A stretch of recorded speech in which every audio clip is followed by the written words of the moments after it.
புது பலன் தருகின்றாரே இயேசு, புதிய நன்மை செய்கின்றாரே. இன்றைக்கு இப்போதே புது பலன் தருகின்றாரே இயேசு, புதிய நன்மை செய்கின்றாரே. சந்தோஷம் வருகின்றதே, இயேசுவால் சமாதானம் விரைகின்றது. சந்தோஷம் வருகின்றது, இயேசுவால் சமாதானம் விரைகின்றது. இன்றைக்கு இப்போ புது பலன் தருகின்றாரே இயேசு, புதிய நன்மை செய்கின்றாரே.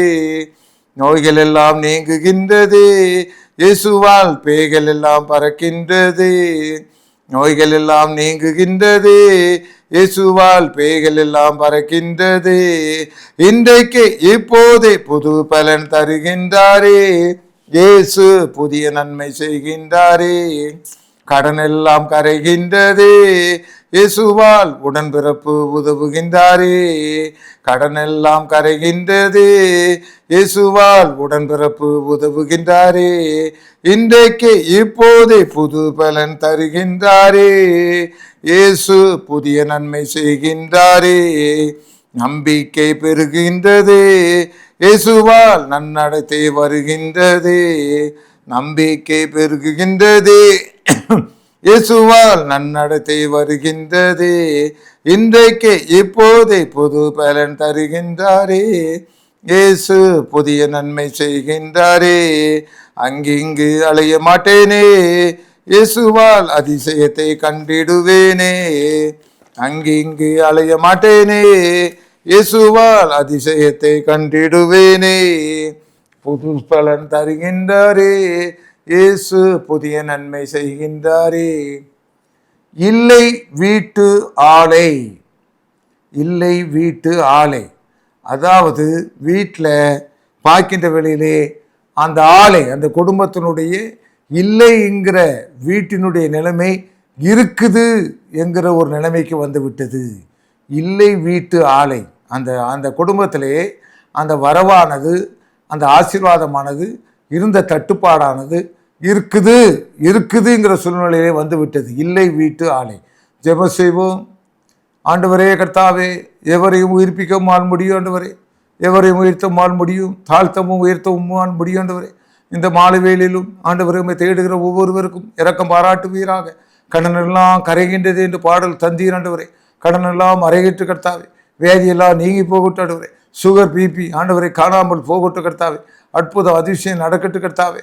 நீர் தேவன் ஆண்டவரே, தேடுகிற ஒவ்வொருவருக்கும் பதில் கொடுப்பேன் என்று சொன்னீரே ஆண்டவரே.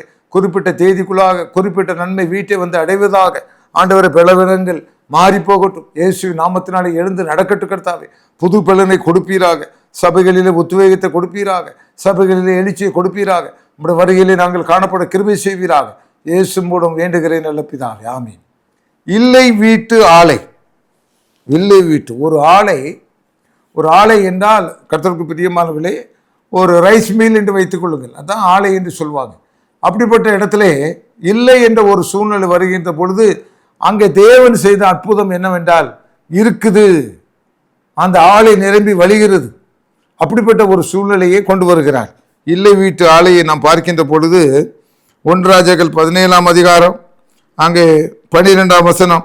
அப்படி அவனது சாரிபாத்துக்கு போனான். அந்த பட்டணத்தில் ஒளிமுக வாசல் கண் வந்தபோது அங்கு ஒரு விதவை விறகு பிரிக்கி கொண்டிருந்தாள். அவன் அவளை பார்த்து கூப்பிட்டு, எனக்கு குடிக்கிற கொஞ்சம் தண்ணீர் தா, ஒரு பாத்திரத்தில் எனக்கு கொண்டு வா என்றான். கொண்டு வர அவள் போகிற போது அவன் அவளை நோக்கி கூப்பிட்டு, கொஞ்சம் அப்பம் உன் கையில் எனக்கு கொண்டு வா என்றான். அதற்கு அவள், பானையில் ஒருபடி மாமும் சளையத்தில் கொஞ்சம் எண்ணெயும் அல்லாமல் என்னிடத்தில் ஒரு அடையும் இல்லை என்று உம்முடைய தேவனாய கர்த்தருடைய ஜீவனை கொண்டு சொல்லுகிறேன். இதோ ஒரு ஆணும் என் குமாரனும் சாப்பிட்டு செத்து போக அதை எனக்கும் அவனுக்கும் ஆயத்தப்படுத்துவதற்கு 2 விறகுகளை பொறுக்கிறேன் என்றால். அப்பொழுது எலியா அவளை பார்த்து, பயப்படாதே, நீ போய் உன் வார்த்தையின்படி ஆயத்தப்படுத்து. ஆனாலும் முதல் அதிலே எனக்கு ஒரு சிறிய அடையை பண்ணி என்னிடத்தில் கொண்டு வா, பின்பு உனக்கும் உன் குமாரனுக்கும் பண்ணலாம். கர்த்தர் தேசத்தின் மேல் மலையை கட்டளையிடுகிற நாள் மட்டும் பானையில் செலவழிந்து போவதும் இல்லை, கலசத்தில் எண்ணெய் குறைந்து போவதும் இல்லை என்று இஸ்ரவேல் தேவனாய கர்த்தர் சொல்லுகிறார் என்றார். அவள் போல் எலியாவின் வார்த்தையின்படி செய்தால். அவளும் இவனும் அவன் வீட்டார் அநேகர்கள் சாப்பிட்டார்கள். கர்த்தர் எலியாவை கொண்டு சொன்ன வார்த்தையின்படியே பானையிலே செலவழிந்து போகவும் இல்லை, கலசத்தில் எண்ணெய் குறைந்து போகவும் இல்லை. இல்லை வீட்டு ஆலை இப்பொழுது எப்படி ஆகிவிட்டதுன்னா இருக்குது, ஆலை நிரம்பி வழியுது. பாத்திரம் நிரம்பி வழிது. அன்னைக்கு ஒரு நாள் தான் ஐயா சாப்பாடு, அதுக்கு மேலே இல்லை. ஆனால் எலியா வந்து சொல்கிறான், உன்கிட்ட என்ன இருக்குதாலும் சரியா, உனக்கும் உன் பிள்ளைக்கு இருந்தாலும் சரி, முதல்ல ஒரு அப்பத்தை சுட்டுட்டு எனக்கு கொண்டு வந்துரு. ஆண்டவராக இயேசு கிறிஸ்து மத்தேயு 6:33 சொன்னார், முதலாவது தேவனுடைய ராஜ்யத்தையும் அவருடைய நீதியும் தேடுங்கள், அப்பொழுது இவையெல்லாம் உங்களுக்கு கூட கொடுக்கப்படும். அதுக்கு முந்தைய நிறைய லிஸ்ட்டு கொடுத்தாரு. என்னத்தை உண்பேன், எப்படி வீடை கட்டுவேன், எப்படி ட்ரெஸ்ஸு வாங்குவேன், எப்படி நகையை வாங்குவேன், இந்த கவலைலாம் விட்டுரு. முதலாவது தேவனுடைய காரியத்தை கவனி. முதலாவது தேவனுடைய காரியத்தை கவனின்னா எப்போ போல ஜெபம் பண்ணு, எப்போ போல கர்த்தரை தேடு. நகை பிள்ளைக்கு கல்யாணம் ஆகிடுச்சா, தாய்க்காரி நகை தேவைப்படுதா, அவள் காலத்தில் கையை வை. ஆண்டவரே என்ன நான் 20 பவுன் சொல்லியிருக்கேன், ஆண்டவரே கல்யாணத்துக்குள்ளே 20 பவுனை தந்ததுக்காக சோத்திரண்டு, பிள்ளை கழுத்து மேலே கையை வச்சு நீ ஜெபம் பண்ணு, ஆண்டவர் தந்துடுவார். இங்கே பார்க்கின்ற வேலையிலே சரியான வறுமை, தேசத்தில் எங்கே மழை பெய்யலை, ஒன்றுமே இல்லை, கடைசி பந்தி தான். ஆனால் எலியா சொல்கிறாரு, முதல்ல எனக்கு கொண்டுரு. இன்றைக்கு உன்னுடைய வியாபாரம் செழிக்க வேண்டுமா, வியாபாரம் தளிக்க வேண்டுமா, உத்தியோகத்தில் உயர்வு வேண்டுமா, முதலாவது தேவனுக்கு கீழ்ப்படி. தேவன் என்ன சொல்லுகிறார் அதை கொடு. வியாபாரம் விற்கிறியா, 1 கிலோ கத்திரிக்காய் விற்கிறியா, 12 ரூபா லாபமா, 12 ரூபாய் எடுத்து தனியாக வை, அதை ஒரு ஞாயிற்றுக்கிழமை பஞ்சாயத்து கோயிலுக்கு கொடுத்து அனுப்பு, உனக்கு எவ்வளோ ஆசீர்வாதம் வந்துகிட்டே இருக்கும் பார். என்ன சூத்த கத்திரிக்காய் நீ வச்சிருந்தாலும் வந்து வாங்கிட்டு போயிடுவாங்க. ஏனென்றால் கர்த்தருக்கு பிரியமானவர்களை, கர்த்தருக்கு நீ முதலிடம் கொடுக்கின்ற பொழுது, கர்த்தரை நீ தேடுகின்ற பொழுது உனக்கு நன்மை உண்டாகும். இல்லை வீட்டு ஆளை இங்கே பார்க்கின்ற வேளையில் அவனும் அவனுடைய அந்த சாரிபாத்து விதவியும் அந்த பையனும் எத்தனை தடவை சாப்பிட்டான்னு தெரியல. ஒருவேளை ஆம்லேட் போட்டு சாப்பிட்ருக்கலாம், ஆம்லேட் முட்டை, ஆம்லேட் தோசை போட்டு சாப்பிட்ருக்கலாம். ஒரு நாளைக்கு அந்த தம்பி ஒரு 10 தடவை கூட சாப்பிட்ருக்கலாம். வந்துக்கிட்டே இருக்கியா, வந்துக்கிட்டே இருக்கு. தரித்திரத்தை மீட் பண்ணாதவங்க யாரும் இருக்க முடியாது. செல்வம் தலைமுறை தலைமுறையாக நிற்குமோ என்று ஒரு கேள்வி இருக்கிறது. ஏன்னா 2 தலைமுறை இருக்கலாம், 3 தலைமுறை இருக்கலாம், ஒரு டவுன் தான், எல்லாமே மாறி மாறி தான் வருது. தரித்திரம் அடைய செய்கிறார், ஐஸ்வர்யம் அடைய பண்ணுகிறவருமா இருக்கிறார். ஆண்டவராக இயேசு கிறிஸ்து எல்லாவற்றையும் செய்ய முடியும். ஆகவே கர்த்தருக்கு பிரியமானவர்களே, இங்கே பார்க்கின்ற வேளையிலே இந்த ஏழை விதவை என்ன சொல்கிறாருன்றா, தண்ணி கேட்டார் மணல் ஓட்டரை கொடுத்தா சரிதான், அது கிடைச்சிட்டே இருக்கு. ஐயா அடுத்தா உள்ள போய் மாவுன்னா அங்கே மாவு அன்னைக்கு மட்டும் தான் என் சாக்கில் இருந்து. ஆண்டவராக இயேசு கிறிஸ்து சொல்கிறார், வீடு கட்டுறதுக்கு நீ லோன் வாங்கி 5 லட்ச ரூபா வச்சிருக்கா. அப்போ ஒருத்தர் வர்றாரு, வட இந்தியாவுக்கு ஊழியம் நம்ம உன்கிட்ட கேட்கல, அவர் பேசிகிட்டு இருக்காரு, வட இந்தியாவில் நாங்கள் கோயில் கட்டுறோம், ஒவ்வொருத்தரும் 2000 5000 ரூபா கொடுத்துட்ருக்காங்க, நாங்களும் உங்கள் வீட்டுக்கு வந்து ஜெபம் பண்ண வந்தோம், உனக்கு அடிச்சுக்கிடுது, எவ்வளோ கஷ்டப்பட்டு 5 லட்ச ரூபா இப்போ தான் வாங்கி வச்சுருக்கோம். இவர் வந்து வட இந்தியா ஆலைன்னு சொல்கிறாரு, எப்படி கொடுத்துரு, 5000 ரூபா கொடு, 5 லட்சத்தில் 5000 ரூபா கொடுத்து பாழாம்.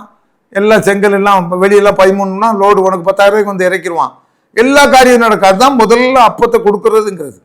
உனக்கு என்ன கஷ்டத்தில் இருக்கோ அந்த மத்தியில் தான் தேவன் வந்து நிற்கிறாரு. ஏன் அந்த சாரிபாத் ஊரில் நிறைய பேர் இல்லையா? நிறைய பேர் இருந்தாங்க. ஆனால் இந்த அம்மா கிட்ட தான் ஆண்டவர் அனுப்புனார். 2 விஷயத்துக்கு அனுப்புனார்.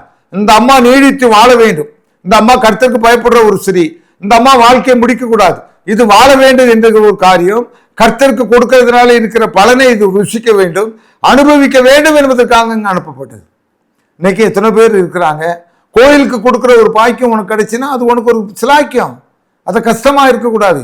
எங்க எல்லா வருஷத்தும் மாதிரி அசனத்தில் இந்த வருஷம் பாக்கெட்டை கொடுத்துருவோங்க, வாலி கொடுக்கறது இந்த வருஷம் கொடுத்துருவோங்க, நம்ம வருஷம் கொடுக்குறதுங்க, வியாபாரம் குறையுறதுங்கிறதுக்காக வேண்டாம், அதிகமாக இருந்தால் நம்ம கூட்டியாக கொடுத்தோம், எல்லா வருஷத்த மாதிரி உடம்புடைய ஆலயத்துக்கு இந்த வருஷம் நம்ம கொடுத்துருவோம்.